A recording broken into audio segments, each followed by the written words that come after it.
తల్లి లేని పిల్లలకి వారికి తండ్రికి గాని లేదంటే ఎవరైతే గార్డియన్ గా ఉంటారో వాళ్ళ అకౌంట్కి ఇస్తున్నాం. అనాథ పిల్లలుంటే జిల్లా కలెక్టర్ నిర్ధారించినటువంటి పథకం ప్రకారం వాళ్ళ అకౌంట్లో వేసి వాళ్ళకి హెల్ప్ చేస్తాం. ప్రైవేట్ అన్ఎయిడెడ్ పాఠశాల చదివింటే 76,000 మందికి కూడా వర్తింపజేశాం. ఇది కాకుండా ట్రాన్స్పరెన్సీ ఉండాలనే ఉద్దేశంతో ఈ జాబితా సెక్రటరియట్లో, గ్రామ వార్డు కార్యాలయాల్లో కూడా పెడతాం. ఎక్కడైనా సరే ఇబ్బందులున్నా లేకుంటే సాంకేతిక సమస్యలున్నా ఇమ్మీడియట్ గా రిపోర్ట్ చేస్తే అవన్నీ కరెక్ట్ చేసి మళ్లీ అలాంటి వారికి కూడా సహాయం చేయడానికి ఫిర్యాదులను తీసుకోవడానికి జూన్ 26 వరకు టైం కూడా పెట్టాం. 30వ తారీఖు తుది జాబితా పెట్టి అక్కడి నుంచి ఇవన్నీ కూడా అమలు చేస్తాం.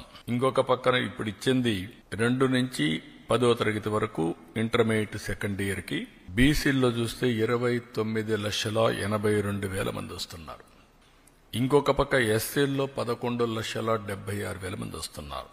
ఎస్టీలు 4,26,000 మంది వస్తున్నారు. మైనారిటీలు 66,500 వస్తున్నారు.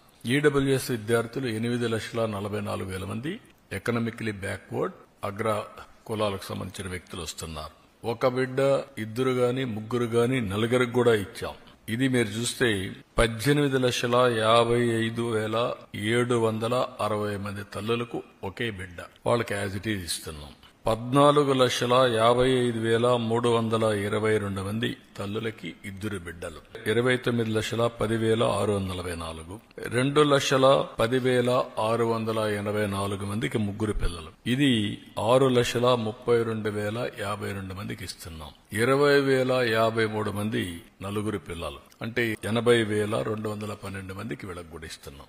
ఏ మాట అయితే నేను చెప్పానో ఆ మాట ప్రకారం, ఒక పద్ధతి ప్రకారం, ఒక మాటలో చెప్పాలంటే ఇది ఒక పాపులేషన్ మేనేజ్మెంట్ కి ఒక ముందడుగు.